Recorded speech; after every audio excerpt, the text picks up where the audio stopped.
Bom dia! Seja muito bem-vindo ao culto matinal bilíngue da Igreja Batista Central Leste.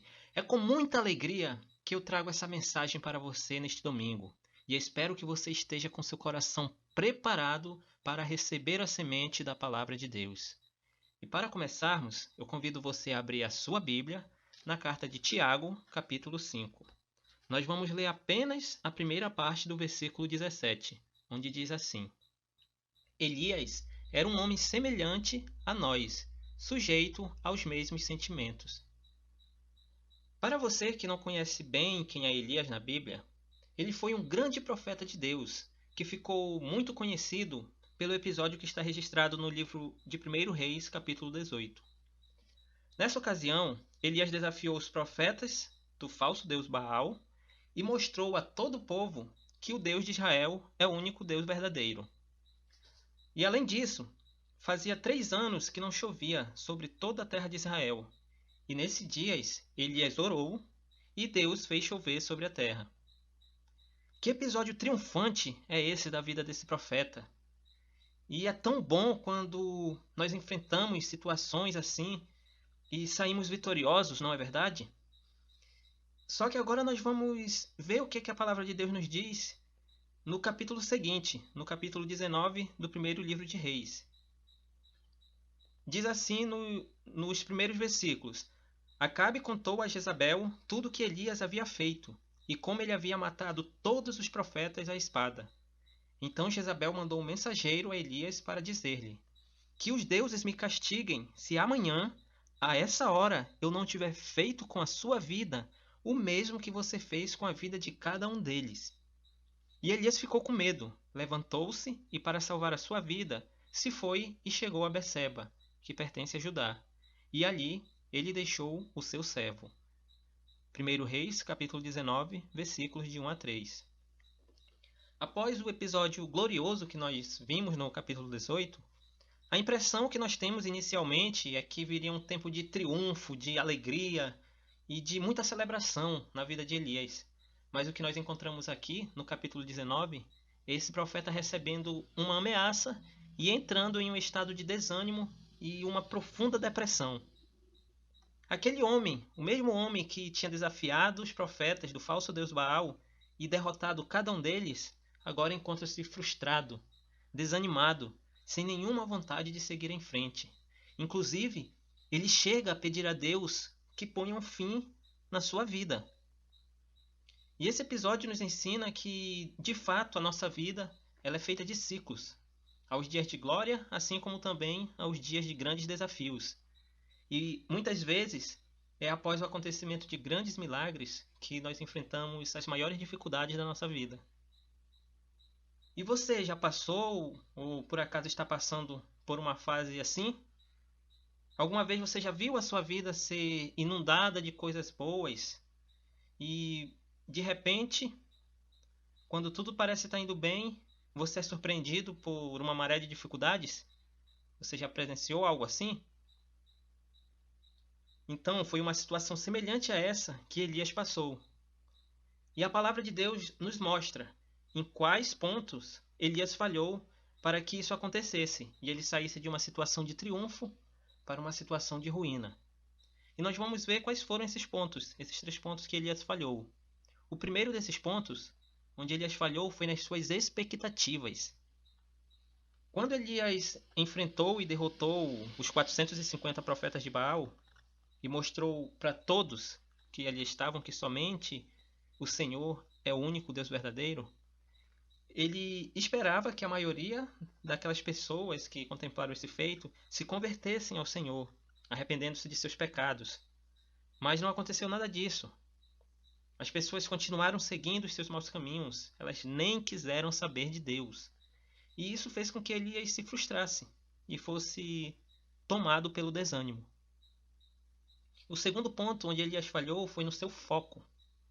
Quando Elias recebeu a mensagem de Jezabel, o ameaçando de morte, ele tirou seu foco daquilo que era a sua missão. Ele esqueceu que Deus o tinha feito vencer aqueles 450 homens que eram profetas de Baal. E ele passou a temer a ameaça de morte feita por uma única mulher. Então nós podemos ver que Elias parou de olhar para as coisas através da fé e ele passou a olhar as circunstâncias que estavam estabelecidas. E o terceiro ponto onde Elias falhou foi nas suas atitudes. No momento que Elias recebeu a ameaça de morte, ele deveria ter corrido para o Senhor, ter buscado o auxílio dele, sabendo que o Senhor era poderoso para salvá-lo daquela situação. Mas o medo fez com que Elias fugisse e se escondesse. E dessa maneira ele agiu antecipadamente como um derrotado. E aí você pode perguntar, mas como assim Elias, um homem que tinha tanta intimidade com Deus, como que ele pôde ser tomado pelo medo e pelo desânimo? A resposta para essa pergunta está lá no primeiro texto que nós lemos, lá no início, em Tiago 5, o qual nos diz: Elias era um homem semelhante a nós, sujeito aos mesmos sentimentos. Isso significa que todos nós, seres humanos, estamos sujeitos a passarmos por situações difíceis como essa que Elias passou. Mas a palavra de Deus nos dá a receita completa para nós vencermos o medo e o desânimo e atravessarmos as tribulações da vida firmes e de cabeça erguida. Mas para isso, nós precisamos estar atento a 3 atitudes que nós devemos tomar. E a primeira atitude que você deve tomar é: não ande ansioso pelo que pode acontecer amanhã. Deus quer que você entregue todas as suas preocupações a Ele. Ele quer que você viva o hoje, com a graça que Ele lhe concedeu. Que você pare de tentar ter o controle da situação. Veja o que Jesus nos instrui a fazermos. Portanto, não se preocupem com o dia de amanhã, pois o amanhã trará os seus cuidados. Basta ao dia o seu próprio mal. Mateus capítulo 6, versículo 34. A segunda atitude que você precisa tomar é: tenha fixo diante de você qual o alvo da sua vida. Uma das principais ciladas do diabo contra o homem é o desânimo e a distração em relação àquilo que Deus nos manda fazer. Ele nos tenta para nós olharmos para as outras coisas desse mundo, de modo que aquilo que Deus estabeleceu para nós seja visto como algo desinteressante e de pouco valor. Veja o que o apóstolo Paulo nos diz sobre nos mantermos focados nas coisas que Deus nos vocacionou. Irmãos, quanto a mim, eu não julgo havê-lo alcançado, mas uma coisa eu faço, esquecendo-me das coisas que ficam para trás e avançando para as que estão diante de mim, eu prossigo para o alvo, para o prêmio da soberana vocação de Deus em Cristo Jesus. Filipenses capítulo 3, versículos 13 e 14. A terceira atitude que você precisa tomar é: tenha um sentimento de esperança em relação ao futuro.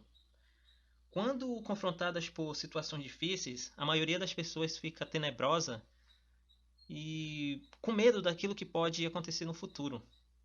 E nós, no presente momento, nos dias atuais, estamos vivendo um período muito desafiador e muitas pessoas não estão sabendo como lidar com essa situação. Mas Deus vem, através da sua palavra, nos lembrar que nós não temos que passar por isso sozinhos. Porque o Filho de Deus tornou-se homem e veio a esse mundo para destruir completamente a situação mais desesperadora de todas, que é a morte eterna. Essa que pode fazer com que o homem passe toda a eternidade longe da presença de Deus. Mas para fazer isso, para destruir a morte eterna, Jesus Cristo foi julgado, ele foi punido na cruz do Calvário, no lugar de nós, pecadores. E ali ele foi desamparado pelo seu próprio Pai durante as 3 horas de trevas que caíram por sobre a terra. Jesus Cristo experimentou todos os tipos de sentimentos ruins que um ser humano possa experimentar, para que hoje eu e você pudéssemos estar livres de todas essas coisas.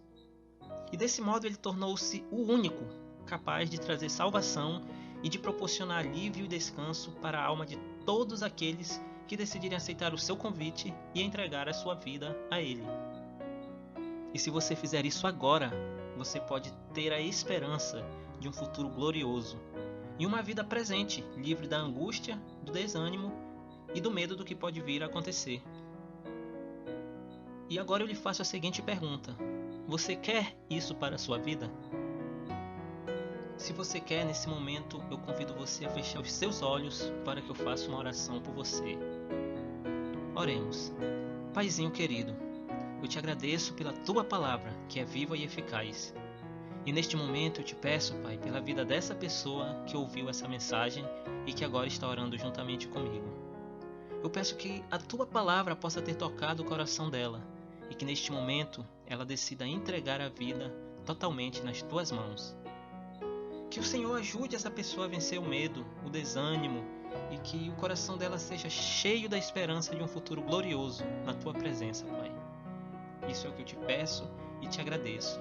No nome do Senhor Jesus Cristo. Amém. Muito obrigado a você por ter me acompanhado até aqui nessa mensagem. E agora eu tenho apenas um pedido a lhe fazer.